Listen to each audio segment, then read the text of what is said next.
So I mentioned the publications here at the Kentucky Forage and Grassland Council booth, 2 that are brand new national publications that we were fortunate at UK to be able to take the lead. One is Alfalfa for Beef Cows. Another is Grazing Alfalfa, and a number of other publications there as well. I want to thank Dr. Henning for supplying a number of the photos that I've included here.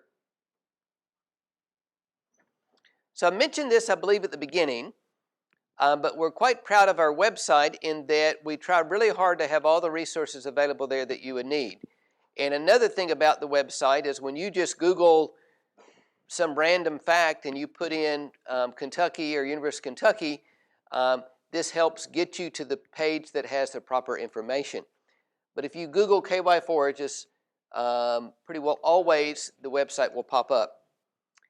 Now, if you type in UK forages, which would seem appropriate, and you get up something really weird, then look closely because it may be telling you what's the forage recommendations in the United Kingdom. Seriously, that's what happens sometimes. So that's why we say Kentucky forages. If you go to this and you click on variety trials, then you'll get to all the variety trials. And I'll spend a good bit of time in the next few minutes talking about the information on those variety trials. If you click here at the top, you get to the Kentucky Forage YouTube channel. As I mentioned, within a few days, Chris will have these recordings up that you can listen to. Forage news. How many of you get forage news, either by mailing or emailing? We'll automatically sign you up if you come here, but if you're not getting it through your email, and some of you we may not have your email, you just click here or just type in Forage News and it'll probably pop up, and you can subscribe to get it monthly in your email. If you want a hard copy, we're still mailing out some, so probably the easiest thing, Jimmy, is they could check with you at the back if they want to get one of those hard copies. And we've got the upcoming events here as well. So I'm showing you this because if you Google KY Forages YouTube, it'll take you to the YouTube channel. You could go through the website, but you can also go this way. And I'm showing you this screen capture because if you clicked on playlist, then it would come up with all the different conferences that we've had in the last 5 years. For example, if you want to know about optimizing forage quality, that was the title of this conference last year. All of those presentations are up there. You can go home and listen to those. You can, in fact, go back through the last few alfalfa and stored forage conferences. The easiest way is that playlist because it gives things by conference rather than just a bunch of individual presentations. So what's the right forage species? How do I choose a variety? So any forage species can be made into baleage. We're talking about baling it, wrapping it. As I've put here, the main thing is harvesting it at the right stage of maturity, which Chris talked about. With grasses is the boot stage. With legumes, it's that late bud, early flowering. The important thing, and you'll hear this several times today, bale it tight, wrap it quickly, and use, I say, many layers of plastic. A good rule of thumb is 6 layers of plastic, and you'll hear that. Jimmy, you'll talk about that a little bit, you and Ben. Chris has already said, I've had a number of calls that people would say, I've got some cereal rye, and it got really mature, and it's laid out in the field for a week, and I'm figuring I'm just going to bale it and wrap it. Will that work? You're wasting your plastic because it's very mature, so it's going to be hard to get tight. It doesn't have many carbohydrates. It's been rained on. It's lost all of its sugars. Sometimes you might just have to spread it back on the field. Go out there with a bush hog. So you're not going to get better quality than what you started with, but you can preserve that quality with baleage. What forage variety do you choose? Refer to any comprehensive high-quality forage variety test report in your state or adjoining states. And fortunately, most of you guys are here from Kentucky. We have a few others that aren't. But University of Kentucky, UK's Gene Olson runs the largest testing program in the Southeast. Gene is here, right over here next to the booth. So you've got excellent information on the best varieties to choose. So here's Gene out on the tractor, and I'm put up here because I'm going to refer several times to maturity. And on these variety test reports with the grasses, Gene gives a number for the maturity. Now you may say, what does that number mean? And we've got it in the footnote under each table. But what we're looking for when we're trying to say, is it at the right maturity, is a 45 within the rating system that we use. That would be the boot stage. The seed head hasn't come out yet. When we get up into these higher numbers, particularly in the 60s, we've got a full seed head, we've got pollen, we've got seeds starting to develop. Now, I decided today, rather than go through a lot of our traditional forages, I'm going to save alfalfa for the end, but I want to talk about some of the annuals. That a good way to preserve those is through baleage, and also we've often not talked about the information that we have. So over here in the table, we've got a quite detailed report. We call it our annual grass report, warm season and cool season. And I put cereals beside cool season because we're talking about cereals. So I'm going to spend a fair bit of the time going through some of these annuals that are good options for baleage. Obviously, any of these would work if you're going to have chopped silage and you're going to put it in a silage bag or a bunker silo, but I'm just assuming that most of you would be thinking of baleage. Wheat is the small grain that has the best combination, or I would say the best when someone asks me, what should I plant that has a good combination of yield and quality? So, for example, if you don't get wheat cut at the boot stage, the quality is still okay. You get into, you have seed heads there, you typically still have enough quality to make baleage. Wheat would be the small grain, with the exception of oats that I'll mention in a little bit. Some people want to plant a small grain to make hay. The difficulty in the late spring is being able to get it dry enough to make hay. But wheat would be the option if you think it's going to be your lucky day and you're going to be able to make hay during our springs. We got a brand new publication. I don't have a copy here, but it's called Growing Wheat for Forage. So you can look on the website under species. Again, any of these titles, if you just type them in and put Kentucky, it'll pop up. So here's an example of that publication, or a screen capture of that first page. Okay, so this is what the annual grass report looks like, and it's about 30 pages long. So I'm going to highlight some of the information that you can find in this report, plus make some specific recommendations or highlights. Okay, what wheat variety do you choose? A lot of people planting wheat for forage would say, well, just any old wheat's fine. I'll get some bin run wheat. That's going to be fine.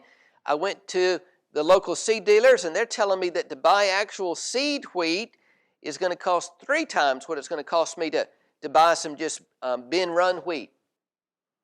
Okay, in that annual report, table 47, we've got the Kentucky, all the wheat varieties that have been tested in Kentucky for grain. We also test those for their forage yield. And you look at the top few there are close to 4 tons per acre dry matter. And the bottom 4 are 2 tons per acre of dry matter.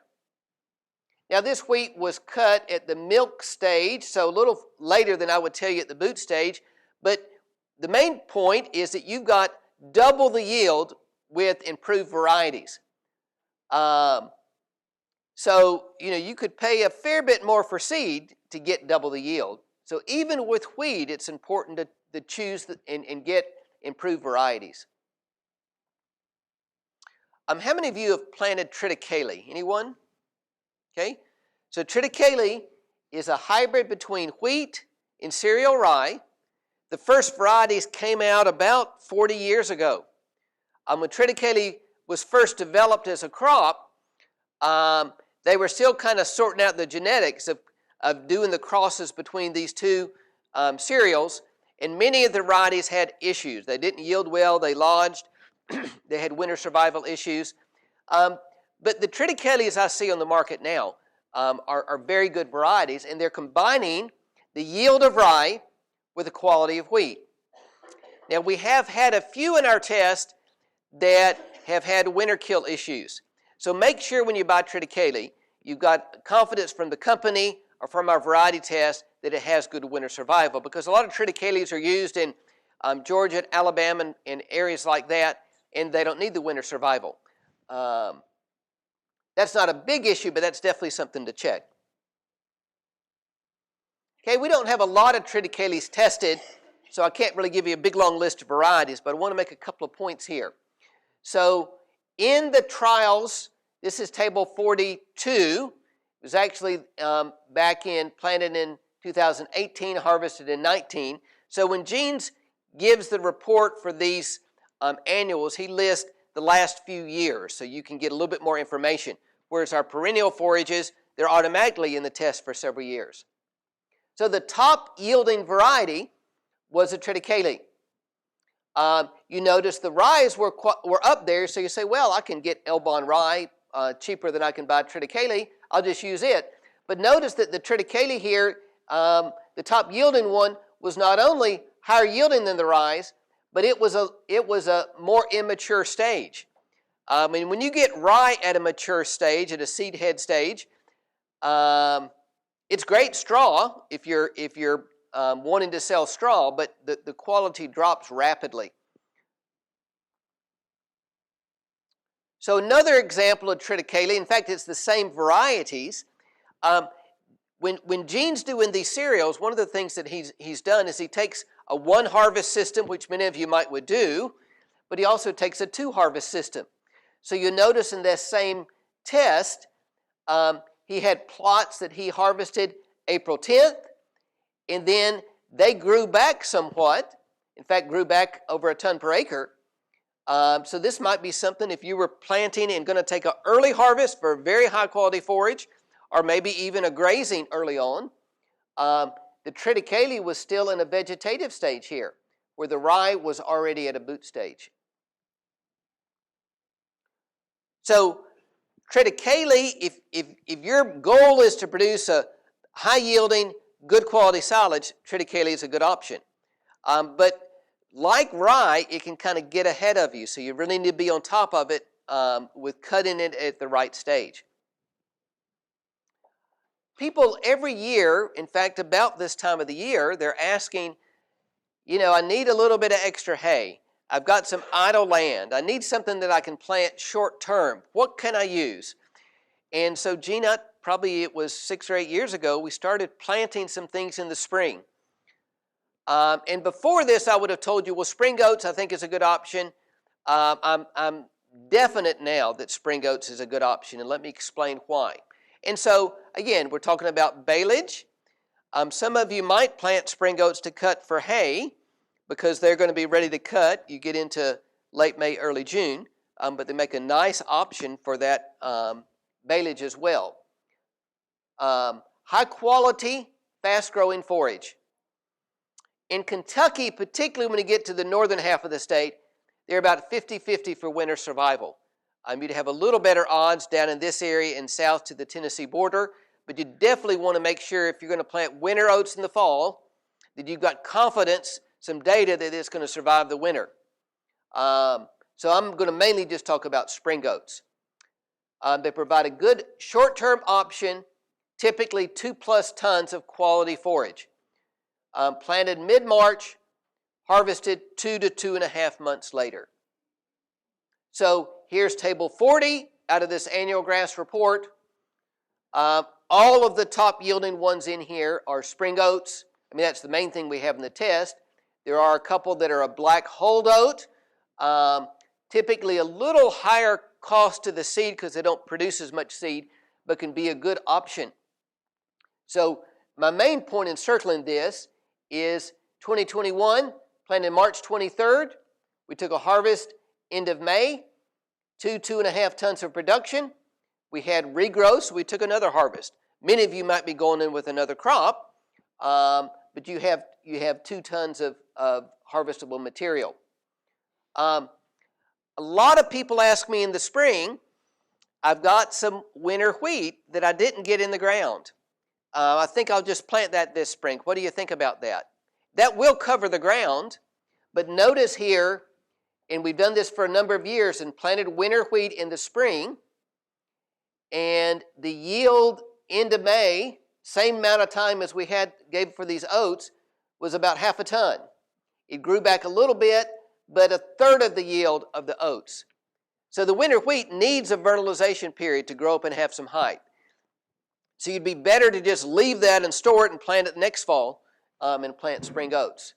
Annual ryegrass is kind of in between with producing much if planted in the spring. Now, I'm showing this table for 2 reasons, and I know some of the numbers are small for you to look at, but grab a copy of this report and go through this. So all of our variety tests, we put a summary at the end of the publication that shows where they compare over all the years we've had them in the test. So we've been testing spring oats since 2015, but our perennial forages, we've got summary tables that go back 16, 18 years. So the value of a summary table is, any year one variety may do a little bit better than another variety, but you look here and you say, what would be a good spring oat to plant?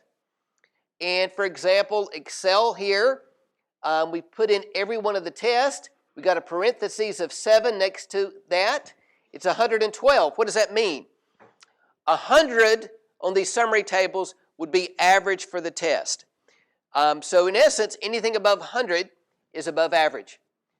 So that would be a great choice, 112% of average. The one below it is only 90%. Down here a little bit further, 87. Even the older variety, Jerry spring oats, is above average. So again, you could go out and buy horse feed oats, and that's probably fine if you're just trying to cover the ground. But if you say, I'm willing to pay a little bit more per pound or per bushel and get the top yield, then buying these improved varieties make a huge difference. Okay, let me move into a couple of the summer annuals. And I'm mainly going to overview Sudan grass. So when we talk about summer annuals, we're talking about everything from pearl millet, sorghum Sudan, just straight Sudan, though that's really got to be chopped for a silage because that has a really big stalk. But I'm going to focus on Sudan grass because the newer varieties have good yields. Used to be that Sudan didn't yield nearly as much as sorghum Sudan. The new varieties, though, good yields, rapid regrowth, and finer stems that can be made into quality baleage. And it's the main summer annual outside of something like crabgrass or teff that has fine enough stems that you could actually get it dried down for hay. Sorghum species in general have a high soluble carbohydrates that enhance fermentation. As Chris talked about, you have a higher sugar content. It's easier to get fermentation. 3 to 4 harvests per year. From our test, we've averaged 3 to 4 tons of dry matter per acre, though 5 to 6 tons possible in a good year. These do require high nitrogen for top yields. So we're putting on 150 or more pounds per acre of nitrogen. Now, I don't know whether I can recommend these as the best choice with nitrogen being double or more the price, but file this away for the future. Or if you say, I really need the forage, I'm going to go ahead and pay the money for the nitrogen, then this would be a good option. So here's an example of Sudan grass. Does it look like any other grass that you guys seen grow in your field that you might call a weed? Okay, it looks almost exactly like Johnson grass, and Johnson grass is in the sorghum family. You could almost call Johnson grass perennial sorghum Sudan grass, but I promise you the Sudan grass won't become a weed.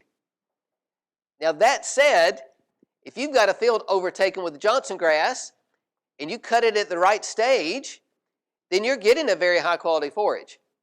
I'm not going to promote it and tell you to plant it, and it's illegal to plant the seed in Kentucky, but a lot of you have it for free, whether you want it or not. So So here's one of the tables. This is actually in Princeton, the yields that we had in 2020. Only 5 varieties. I'm making a couple of points. One is that we're talking 3 to 4 tons. The top 2 varieties are 4 tons and better. The varieties like the Piper is a public variety released a number of years ago. It's down at 3 tons. So there's definitely a variety difference. It's definitely worth paying a little bit more money. One of the big benefits of the better varieties is they produce good yields, but they produce good regrowth. If you wanted to go into a combination of cutting and grazing, that regrowth would be important. Obviously, the regrowth would be important to give you good tonnage for each of your cuttings. Okay, here's the report from 2019 in Princeton. We had 5 to 7 tons. Those same 2 varieties, the 9302, the Triticale headless, again, both top the yield chart. So if I move to the summary table on sorghum Sudan, again, hard to read, but my point is for you to look at it yourself and to notice that we've got varieties like that 9302, like that Triticale headless, that are way above average, and they've been in multiple tests. Those are good options. The last thing on Sudan grass is Chris, probably the last 3 or 4 years, we've been checking quality on our summer annuals. We only have 1 quality table in there right now. We'll get more in the future. So your goal to plant any forage is to have good quality, and there is a difference in quality in different varieties. So I showed you the 2 top yielding varieties, the 9302 and the Triticale headless. The 9302 actually shows better quality, partly as a BMR and partly just the genetics. So we'll be trying to get you more quality information in the tables, but that's something to ask the company when you're buying it. Can you supply me some information, not just with the yield, but also with the quality? Sorghum Sudan grass is still a good option. Bigger stems. You're not going to make that into hay, but it can be a good option for baleage. We've got a new report, fairly new report, Sudan and sorghum Sudan hybrids, and also all of the other summer annuals we have an individual report on there on the Forage website under species. Now here's a huge chart you can't read, I know, but it's saying that we've got a lot of testing on sorghum Sudan grass, much more even than I'm showing you up here. So take a look at that annual grass report. Okay, I'm keeping time, and it's me, and I'm running short, so I'm going to flip through a couple things with perennial forages. So tall fescue, we know it's an adapted grass. We know there's issues with Kentucky 31 with ergovaline. They're still present. Those toxins are still present after silage fermentation, after baleage fermentation. They dropped some, the same as they dropped some in hay, but it could still be an issue. So our encouragement to you is to plant, if you're planting fescue, to plant a new novel endophyte variety, whether you're cutting it for hay, whether you're grazing it, whether you're putting it into baleage. Okay, orchard grass. It's going to make good baleage as well. A lot of us don't plant it in pure stands, but plant it with alfalfa. But if you're either way, that would be an option for baleage. Now, last year's presentation that you can go back and listen to at the Alfalfa Conference was on maturity. And I highlighted several varieties that are later maturing. And the reason that you would want a later maturing orchard grass is so that the seed heads are just coming up when the alfalfa is ready to cut, if you have them in mixed stand.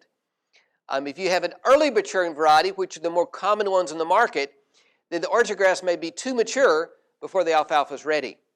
But you can go to our variety test reports, and any year of those reports, any of the trials, Gene's put the maturity when he cut it, and so you're looking for the lower numbers. These last 4, they were at the boot stage when they were harvested. And you want ones that don't just show low maturity one year, but each year they're lower maturity in the test. And And actually, here's a list. And I put this together when I showed it last year because often the later maturing types aren't quite as high yielding. You'd like to have good yield and good maturity. So these were the yield. So in essence, you've got a couple of the varieties here that are late maturing, but also they're average or above average for yield in the Alpine 2 as well. Now, many people may say, well, I'll take a little lower yield because that late maturing is so important in that mix with alfalfa. Okay, this is the Alfalfa and Stored Forage Conference. I'm not spending but the last couple of minutes with alfalfa. We know it's high yielding. We know it's high quality, can make excellent baleage when cut at the right stage, that late bud, early bloom stage. We've got an alfalfa report we put out each year. Obviously, choose the top yielding varieties. But often we've got good yield in many of the newer varieties, many of the choices you have from the companies that are here. Something that's an excellent thing, though, to help differentiate alfalfa varieties is to look at other characteristics. I've got some copies of the Alfalfa Variety Rating Report. This is the one from a couple of years ago. But if you go to alfalfa.org, you can get the latest one. In fact, if you get Hay and Forage Grower Magazine, the November issue always has this variety ratings. So you can find out how the varieties do across a range of diseases, insect issues, and even other things like salt tolerance and things like that.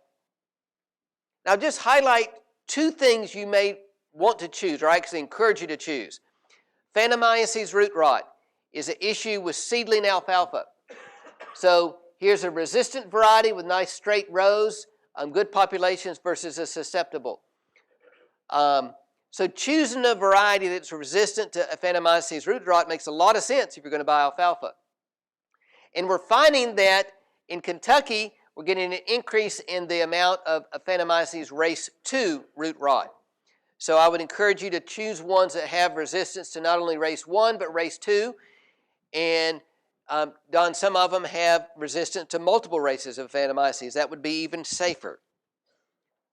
So good disease resistance across the board is important, but Phantomyces is a particularly important one in Kentucky. A lot of insect pests in the U.S. Not too many are a factor in Kentucky, but the potato leafhopper is, and getting a variety that is resistant to potato leafhopper like this one can save you some insecticide potentially. Now I'm ending on this slide. So we have not only the summary information on varieties at the end of every one of our variety reports, but Gene puts out one publication called our long-term summary publication, and it's got every variety test that we have. And you can get a feel for all that Gene does. Here from the clovers and grasses, even our grazing test, the warm season annuals. So if you don't have any other publication but this, grab that, and that can give you that relative indication of the top yielding variety. When you're talking to these companies or you're calling them on the phone, you could go to them and say, I'd like this variety, or at least go to them and say, what do you have? How is that done in Kentucky Test? And you can use this to kind of debrief yourself and help out with that. Chris, I'm finished, so I'll answer a question or two if anybody has one, and then we'll move right into break.